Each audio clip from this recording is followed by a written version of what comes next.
Pertanyaan selanjutnya, kalau nggak boleh melengkung ke depan berarti kalau posisi rukuk gimana? Kalau posisi rukuk itu bukan bungkuk ya guys ya. Jadi itu sebenarnya 90, hampir 90 derajat sebenarnya.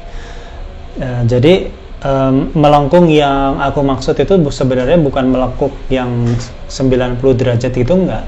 Tapi yang melengkung kayak kalian lagi pemanasan, megang ujung jari kaki gitu ya, misalkan megang ujung jempol kaki dengan ujung tangan kalian. Nah itu kan berarti posisi tangannya posisi badan kalian tuh membungkuk. Nah itu yang nggak boleh sebenarnya. Tapi kalau sebatas 90 derajat siku gitu ya, atau hampir mendekati 90 derajat siku, itu buat aku pribadi sendiri itu tidak ngefek, malah lebih enakan kalau menurut aku ya. Contohnya gini, aku praktekin.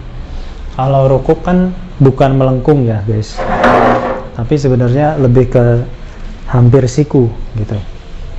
Nah, rukuk kan gini guys.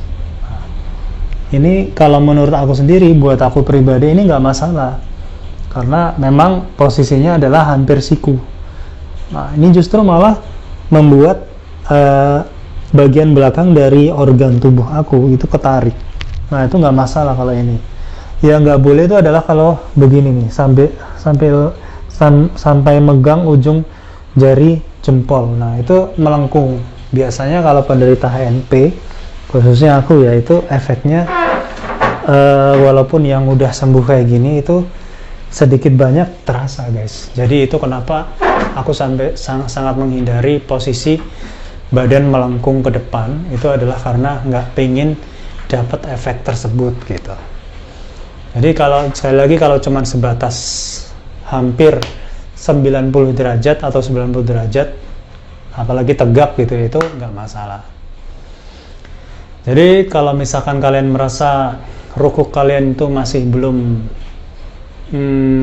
yang kayak aku praktekin tadi ya, mungkin itu lebih baik ya kalau menurut aku sendiri pribadi pengen rukuk aku sendiri kayak gitu tadi, jadi hampir 90 derajat itu tadi guys. Oke. Sampean dibarengi renang juga enggak? Saya sendiri sebenarnya kadang-kadang iya, karena sekali lagi kayak tadi, kendalanya adalah karena nggak punya cukup waktu. Bayangin aja, renang kan seharusnya seminggu 2 kali, padahal saya kerja gitu ya. Jadi nggak bisa. Itu sebabnya nggak bisa pakai renang sebagai patokan untuk saya sebenarnya, karena masalah waktu di sini guys. Seperti itu. Kalau saya bantal elektrik untuk penghangat gimana?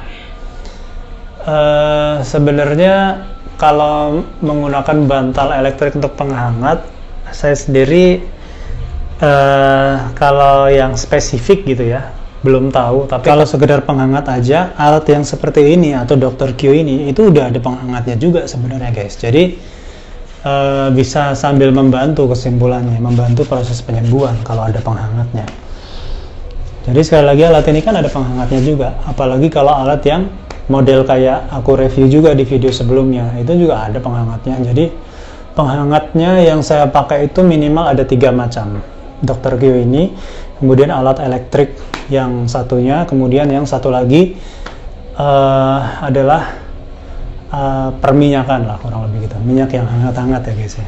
Saya sering duduk selonjoran dan membungkuk sambil pegang jempol kaki, apa itu satu kesalahan? Nah kalau saya pribadi, buat saya sendiri ya, nggak untuk buat orang lain. Kalau cocok silakan, kalau enggak ya nggak apa-apa. Saya sendiri menganggap itu sebuah kesalahan. Soalnya apa? Efek untuk menuju rasa sakit itu cepat guys. Jadi misalkan kalau aku megang ujung jempol kaki, biasanya nggak lama dari itu langsung sakit guys. Nah itu kenapa kegiatan membungkuk kayak gitu itu aku sendiri sangat menghindari. Jadi walaupun saya nggak stretching model yang kayak gitu, nggak apa-apa sampai sekarang, tetap sehat-sehat aja alhamdulillah. Tapi ya punya jenis olahraga yang lainnya, punya alternatif olahraga yang lainnya, nggak olahraga sama sekali nggak. Jadi masih banyak lah olahraga lain yang menurut aku, buat aku lebih menyehatkan untuk aku daripada harus olahraga yang kayak gitu sebenarnya. Oke. Kalau pull up cuma bergelantungan aja apa sambil naik turun dan sebaliknya.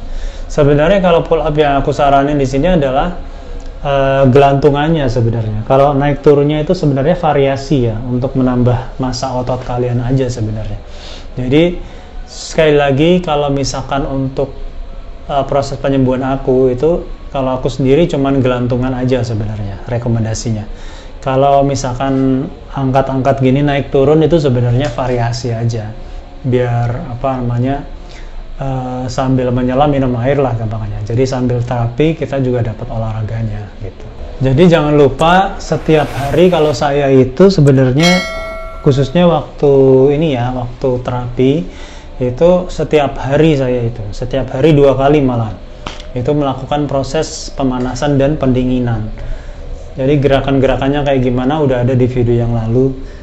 Itu gerakan pemanasan dan pendinginan itu juga salah satu terapi buat aku guys. Jadi itu kenapa itu juga penting banget buat aku. Jadi pemanasan dan pendinginan itu aku lakukan juga setiap hari. Kalau perminyakan yang aku lakukan itu udah habis berapa botol. Kalau aku sendiri waktu itu habis berapa ya? Udah banyak banget soalnya. Jadi kenapa aku berhenti, karena sebenarnya pengen cari yang pas di kantong aja sebenarnya. Tapi kalau kalian nggak masalah mengenai hal itu ya nggak apa-apa pakai minyak yang harganya nggak pas di kantong juga nggak masalah sih sebenarnya. Jadi itu sebenarnya pilihan aja, pilihan kayak gitu. Minyaknya di cara makainya gimana gitu kurang lebih ya. Jadi sebenarnya kalau untuk kutus-kutus, kalau aku dulu ya, sakit apa aja itu yang pertama yang harus dilakukan adalah membalur seluruh tulang iga. Tulang iga berarti belakang, kalau depan nggak wajib. Jadi balur dulu tulang iganya semuanya sampai tulang ekor ya. Habis itu baru kita balur bagian yang sakit, yakni pinggang, atau kalau dulu aku juga leher gitu bisa juga, atau paha. Kalau paha yang sakit ya paha dibalur. Jadi yang penting intinya itu langkah pertama balur sekujur tulang iganya dulu. Itu kalau aku ya, kalau aku. Karena memang di cara penggunaannya ada seperti itu guys caranya. Jadi nggak yang langsung dibalur di tempat yang sakit aja, nggak. Jadi ada tahapnya untuk membalur, bahkan sekedar membalur pun ada tahapnya.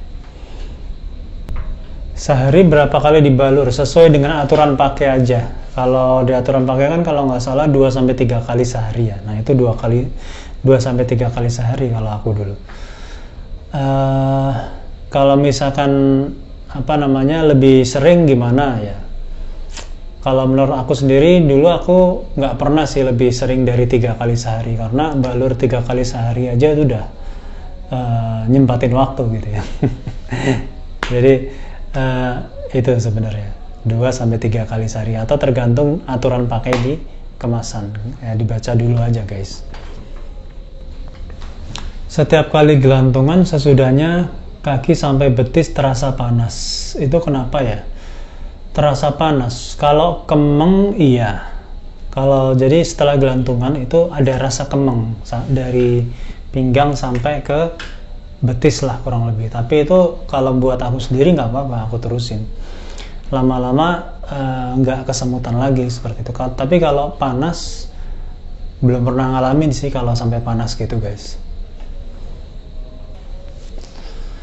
Kenapa ya ketika tiduran terus pas pinggang ditaruh guling, pas sudah diambil sakit sekali sampai nggak bisa bangun. Sama seperti ketika saya menggunakan alat terapi, sesudahnya sakit banget sampai sekarang nggak tak pakai itu alatnya.